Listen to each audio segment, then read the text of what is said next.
put in depth and size, the oversize and over depth for the future sewer master plan, because that, to city staff, was the big hot topic.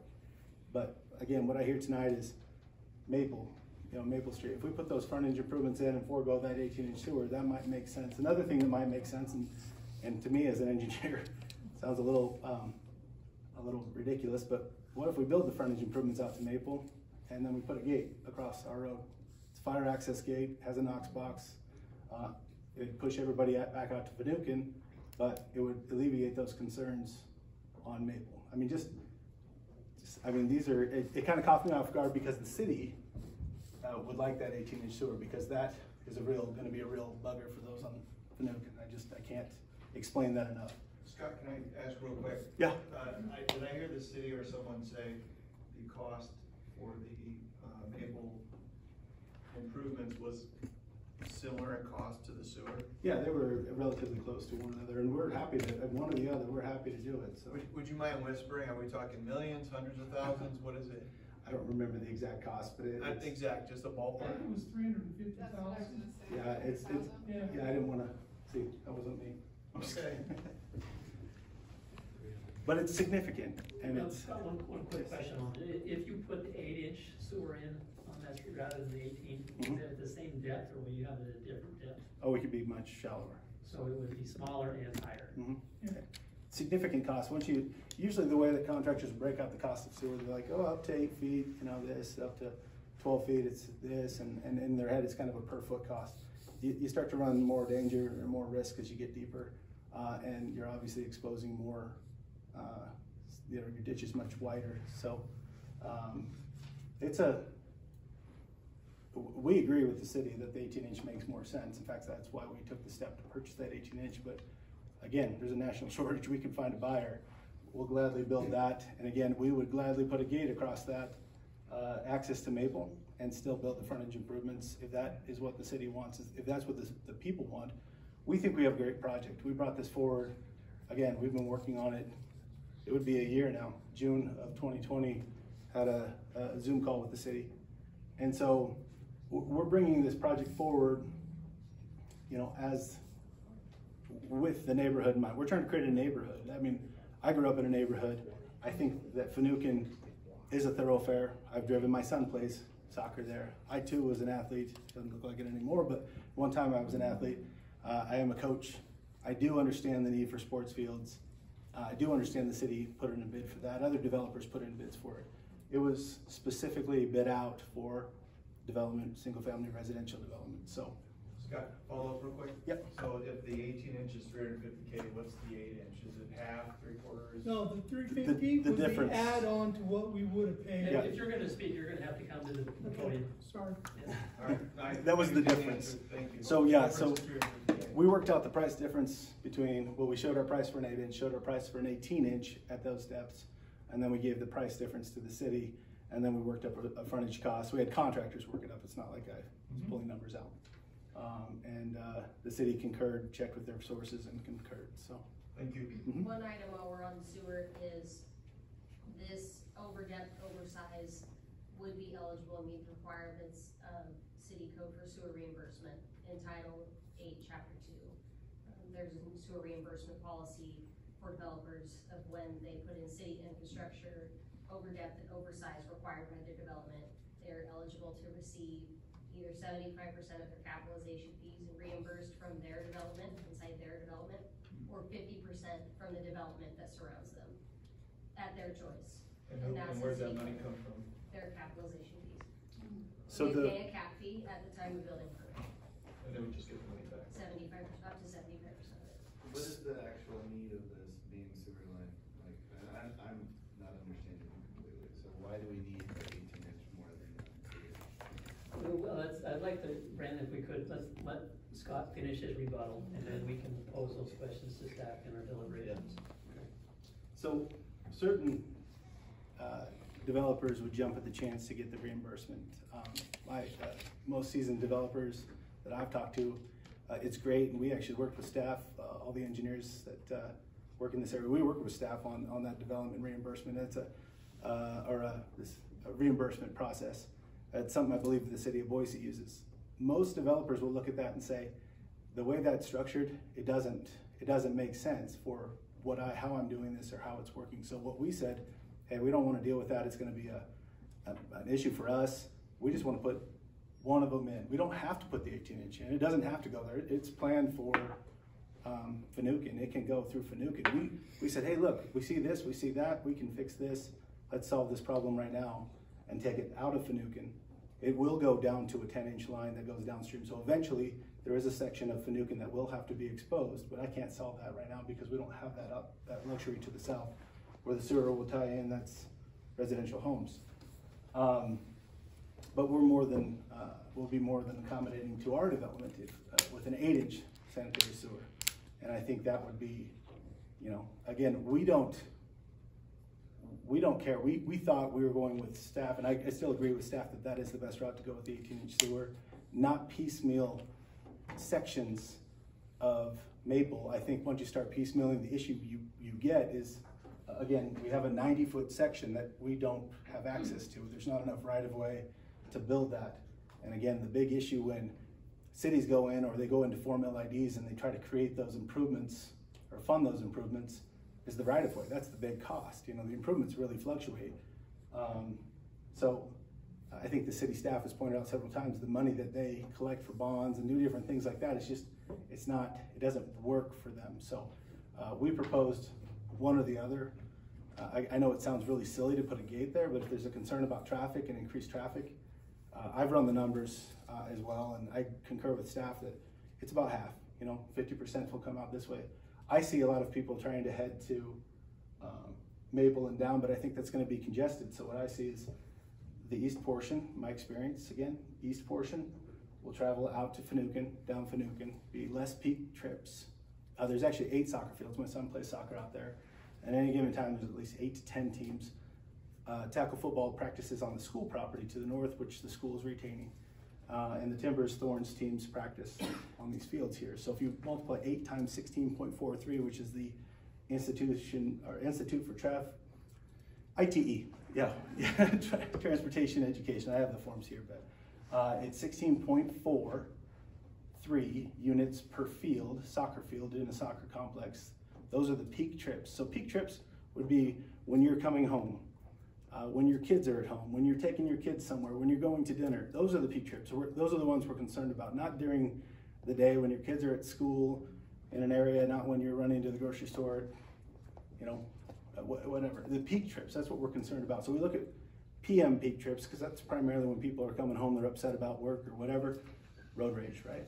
So you have these issues that they have to find some sort of source to compare apples to apples. So we look at that as 100 and, what did I come up with here? Sorry, my numbers are all over the place. So 131 PM peak trips generated from soccer. I can tell you when I took my son to soccer practice on this field, sometimes parking would be against the homes that are on Finucane. We would drive our cars, headlights right into their homes, and we would park up against the chain link fence that is along the east side of our boundary here. And there would be no parking facing the fields. That is a long stretch, but we would still park with our headlights turned right towards those homes. And so 131 peak trips, PM peak trips between 4 and 6 p.m. compared to the estimated 26 peak trips that would occur during this development. So saying that everybody used, or 50% were used. Even considering everybody using it, still 53 peak trips, according to the ITE standards. So again, I said it sounds silly, but we could put a gate across this road and push everybody out to Finucane, out Secretariat. The only reason we need 2 points of access, fire code, emergency code, we could put a Knox box on the gate, still build the improvements, build 8-inch sewer through the development, we'd be happy.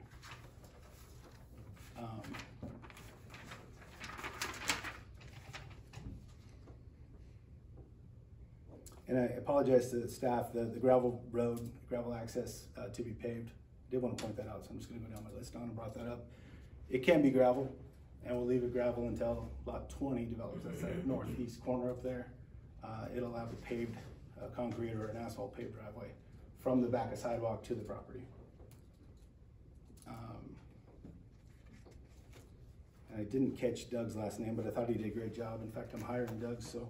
No, I'm retired. I know. I can't, I'm not sure 2 weeks ago. I'm just kidding. But, you know, the city's paid a lot of money for these traffic studies and where they want trips to be, or traffic to be diverted, and how they want the city to be set up. I don't disagree that Maple's busy. Most streets in this area are extremely busy. I think that's why I was late getting here tonight. It's inevitable. We need to, we need improvements. There's certain improvements, but the city's master plan is meant to direct traffic in different directions.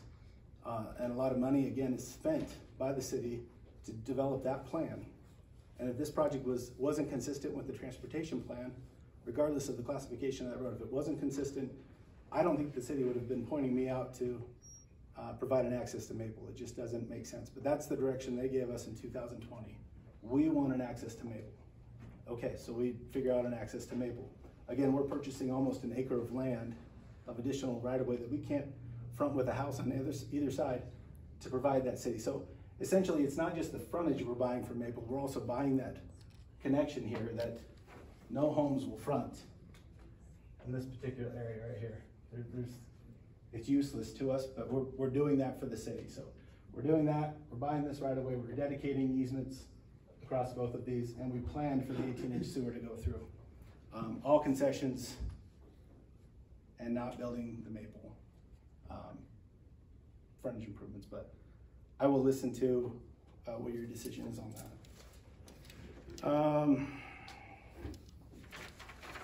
Put it on my list.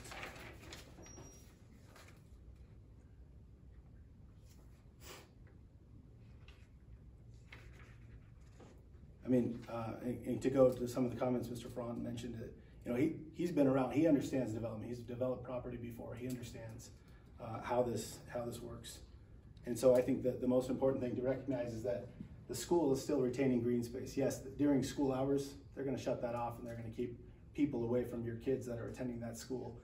They don't want, the city doesn't want, according to the city, unless I'm wrong, I don't wanna speak for them and not have them have an opportunity to speak, but pocket parks are difficult. There's not enough room on 16 acres with the additional rights of way and the stormwater and all that to make everything work. So the green space that you want and the open space that you want and you desire, you have a school just to the north. And as a kid, I used to love going over to the school and playing on the swing sets and playing football with my friends and playing basketball. The basketball courts, the baseball fields, everything is right there on the school property just to the north. And you can still have access in from Hayden. And the kids can still walk down Fanouken. There's 2 bike trails, bike paths on each side of Fanouken that are striped, both directions, both sides. So, and again, as Caitlin pointed out, the city did bid on the property. They were unsuccessful, I mentioned that. We met with Jeff Voller, who's the, keep forgetting Jeff's title, but Coeur d'Alene School District. And we met with him, talked to him at length about this. They do not want a pedestrian access in and out of this easement. They want a maintenance gate, but can you guys hear me okay? They want their gate, there's 30 feet right here, and whoever was concerned on Country Squire about your access, that's all public right of way, that doesn't go away. But the school district will have a maintenance gate right here off Country Squire, and they want, we're talking right now about fencing. So the big thing is before school starts, they want to put a fence up and block that off. And if they have a gate through, great. I think a gate might be there just for the city, because I think that would be important for the city to have access, but we're granting the easements, we're granting everything there. If there's a gate there, then so be it. That easement will be dedicated to whatever the school district and whatever the city wants us to dedicate it to. So that's a big point, because when I was a kid, I mean, we slept with our windows open and our front doors open, and nowadays you just don't have that luxury anymore. So the school, likewise, they don't want people driving by or parking next to or having a weird unsupervised access to their grounds. And so that's a big key for them. And I don't disagree. I mean, I have 3 children of my own, so. This project, to be clear, children in this development will walk up either Fanouken or Maple, right? Correct. Yeah, Fanouken makes sense. I mean, Maple would be out, up, and over, and Hayden has the proper trail. So I picture the entire development going out to Fanouken, walking up one of the bike trails, just as they do today, so.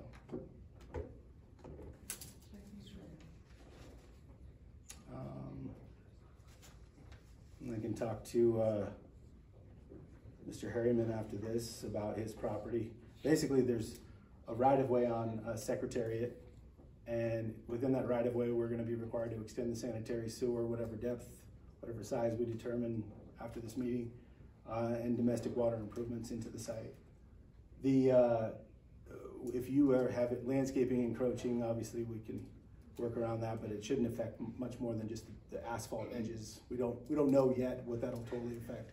But there's a 60-foot wide right-of-way, 30 feet each side. Right. So if you have improvements that are out to the edge of asphalt, then those are, according to the city, it's still your responsibility to maintain. But that's my concern about Fanouken. If you put that 18-inch sewer in Fanouken, people have trees and landscape beds and all of that are encroaching out. And that's why we agreed with the city that the best route is to get this 18-inch sewer into our property. But hearing everybody tonight, I don't know if that's what they want. So, but we can talk after. I'm happy to do it. So again, I think the taxpayers are speaking. I think they'd rather have Maple improved in these two areas than the 18-inch sewer. But I don't know what the city wants to do there. Not to put the city in a spot. Just bringing that up. And Mr. Roletto is gone, I think, but he's an engineer as well and fully understands development codes. When the client purchased the property, there's codes in place that make that decision, help them make that decision. They meet with cities, they do their due diligence. The due diligence is 8,250 square foot lots. We're not talking 6,000 square foot lots that are permitted in Coeur d'Alene, Post Falls, and Rathdrum. We're talking 8,250 square foot lots. And we do have some larger lots, as the gentleman pointed out. There are some, but the average is still over 9,000 square feet, almost 10,000 square feet. So just want to point that out.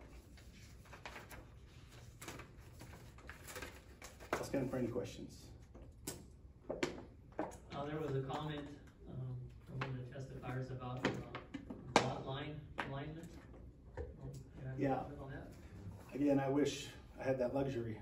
One of my biggest pet peeves in laying out developments is when you have a property corner that's 5 feet from another property corner. It drives me crazy because you know this landowner is going to pick that property line to build his fence. In this particular case, 70-foot wide lots are larger than you typically see in the city. They support a 3-car garage. The 100-foot wide lots, when that property was developed, amazing. But that's not what we have today, the luxury that we have there today. So we've developed this, and they too, I mean, they have the same concern. They say that we're looking into 2 backyards. Well, these people who buy these lots will also be looking into 2 backyards. And it's consistent throughout any development you see, whether I work on it or not. It's a pet peeve. Sometimes the conditions limit you to, you just don't find 100-foot wide lots anywhere anymore. It's just not a desirable lot dimension. There's unusable space. There's issues with, I mean, obviously more land is great, but it's just not a ideal development lot layout. So. All right, thank you. Any other questions from the commission? All right, thank you for your rebuttal.